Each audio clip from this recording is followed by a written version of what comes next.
Pendidikan Dasar Kepramukaan, materi TKU dan TKK. Nah, sebelumnya perkenalkan nama saya Agustin Atahira Nurcahayaningsih, NPM 1903050109 dari kelas 5B PGSD Unima. Nah, materi yang pertama yaitu sistem tanda kecakapan bagi pramuka siaga dan penggalang. Nah, salah satu metode kepramukaan adalah menerapkan sistem tanda kecakapan. Sistem tanda kecakapan mencakup kecakapan umum, kecakapan khusus, dan pramuka Garuda. Nah, sistem tanda kecakapan bertujuan mendorong pramuka siaga untuk mencapai kecakapan yang berguna bagi kehidupannya dan memenuhi persyaratan menjadi anggota gerakan pramuka. Sistem tanda kecakapan berfungsi sebagai alat pendidikan, bukan sebagai perhiasan belaka. Kemudian, jenis dan tata cara pemakaian TKU dan TKK. Nah, tanda kecakapan umum yang pertama adalah pramuka siaga.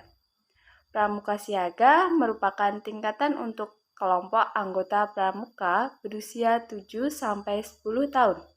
Nah, kecakapan umum pramuka siaga adalah kecakapan yang wajib dipenuhi pramuka siaga untuk mengembangkan pribadinya. Kemudian ada tahapan pembinaan pramuka siaga.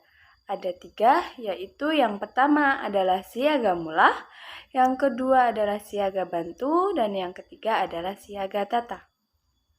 Selanjutnya, syarat dan tanda kecakapan umum pramuka siaga. Nah, syarat kecakapan umum disingkat SKU adalah kurikulum pendidikan kepramukaan yang wajib dipenuhi oleh seorang calon anggota gerakan pramuka atau calon pramuka penggalang untuk memperoleh TKU, yaitu tanda kecakapan umum. Kemudian, SKU merupakan salah satu penerapan sistem tanda kecakapan yang sesuai dengan prinsip dasar kepramukaan dan metode kepramukaan. Nah, TKU dan SKU pramuka siaga diatur sesuai dengan tingkatan pramuka siaga, yaitu siaga mula, siaga bantu, dan siaga tata.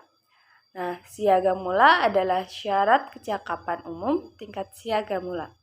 Siaga bantu yaitu syarat kecakapan umum tingkat siaga bantu, dan siaga tata yaitu syarat kecakapan umum tingkat siaga tata.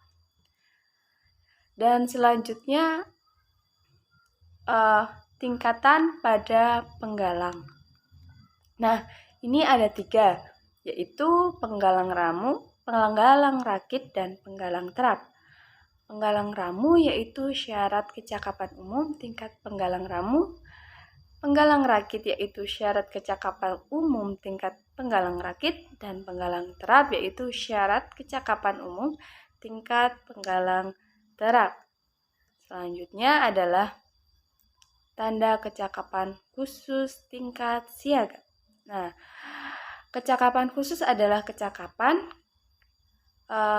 kepandaian, ketangkasan, keterampilan, dan kemampuan, sikap, dan untuk dalam bidang tertentu yang dimiliki oleh seorang pramuka sebagai hasil pendidikan dan latihan serta pengujiannya.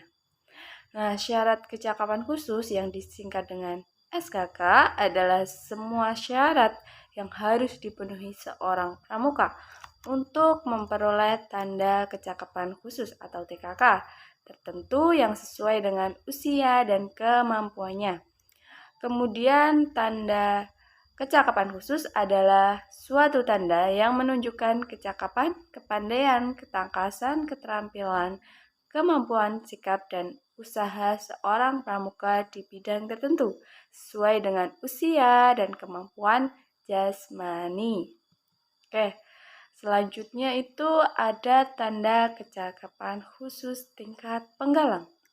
Ada 3, yaitu purwa, madya, dan utama. Nah, purwa merupakan TKK pada tingkat purwa, berbentuk lingkaran dengan bingkainya yang berwarna merah. Kemudian madya merupakan tanda kecakapan khusus pada tingkat madya berbentuk persegi dengan bingkai berwarna merah. Kemudian yang utama merupakan TKK pada tingkat utama yang berbentuk segi 5 sama sisi dengan bingkai berwarna merah. Nah, berikut adalah gambar dari TKK, purwa, madya, dan utama.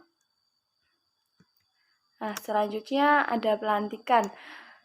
Untuk pelantikan ini ada upacara pelantikan calon siaga menjadi siaga mula, ada upacara kenaikan tingkat dari siaga mula ke siaga bantu atau ke siaga bantu ke siaga tata. Kemudian ada upacara pemberian TKK pada pramuka siaga dan upacara pindah golongan penggalang. Kemudian ada TKU. Ini dikenalkan pada pakaian seragam pramuka dengan ketentuan. Yang pertama adalah TKU Pramuka Siaga, yaitu TKU Pramuka Siaga dipasang di lengan baju sebelah kiri di bawah tanda barung. Sedangkan TKU Pramuka Penggalang itu TKU-nya dipasang di lengan baju sebelah kiri di bawah tanda regu. Kemudian TKK dipasang dengan ketentuan sebagai berikut. Nah, yang pertama, jika TKK yang diperoleh berjumlah kurang dipasang di lengan baju pramuka sebelah kanan di bawah lencana daerah. Kemudian, yang kedua, jika TKK yang diperoleh berjumlah lebih dari 5 buah, maka yang 5 buah dipasang di lengan baju pramuka sebelah kanan di bawah lencana daerah dan selebihnya dipasang di tampan. Nah, selanjutnya Pramuka Penggalang Garuda. Pramuka Garuda ialah seorang pramuka yang dapat menjadi teladan dan telah memenuhi persyaratan serta memiliki tanda Pramuka Garuda. Nah, tanda Pramuka Garuda itu merupakan tanda kecakapan tertinggi yang diberikan kepada seorang pramuka yang memenuhi syarat-syarat Pramuka Garuda sebagai alat yang mempunyai nilai pendidikan dalam rangka menerapkan prinsip dasar metodik pendidikan kepramukaan. Nah, syarat-syarat Pramuka Garuda adalah ketentuan yang harus dipenuhi oleh seorang pramuka untuk memperoleh tanda Pramuka Garuda sesuai dengan golongan dan usianya. Selanjutnya ada tujuan pemberian tanda Pramuka Garuda. Nah, tujuan pemberian tanda Pramuka Garuda adalah untuk merangsang dan mendorong para pramuka agar senantiasa bersungguh-sungguh mengamalkan satya dan dharma. Pramuka melatih diri sehingga dapat menjadi teladan bagi anggota gerakan pramuka maupun anak-anak dan pemuda lainnya. Nah, selanjutnya ada syarat-syarat Pramuka Garuda untuk Pramuka Penggalang. Yang pertama, menjadi contoh yang baik dalam pasukan penggalang di rumah, di sekolah, di lingkungan pergaulannya sesuai dengan isi Trisatya dan Dasa Dharma. Yang kedua, telah menyelesaikan SKU tingkat penggalang terap. Yang ketiga, telah memiliki TKK atau Pramuka Penggalang sedikit-dikitnya 10 macam dari 3 bidang TKK, sedikitnya 1 macam TKK tingkat utama dan 2 macam TKK tingkat madya. Yang keempat, dapat menunjukkan hasta karya pembuatan sendiri, sedikit-sedikitnya 10 macam dengan menggunakan sedikit-dikitnya 5 macam bahan. Kemudian pernah mengikuti jambore, perkemahan, bakti, dan lomba tingkat. Yang keenam, dapat membuktikan dirinya sebagai penabung yang rajin dan teratur. Yang ketujuh, dapat menunjukkan kecakapannya di depan umum dalam salah satu bidang seni budaya. Kemudian yang kedelapan, dapat menjalankan salah satu cabang olahraga, misalnya atletik, renang, senam, bela diri, gerak jalan, atau cabang olahraga lainnya. Kemudian yang terakhir, telah mengikuti kegiatan pengabdian masyarakat.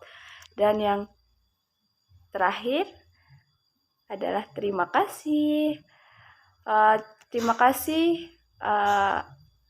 Tadi adalah pemaparan dari saya. Kurang lebihnya mohon maaf. Sampai jumpa lagi. Thank you. Bye.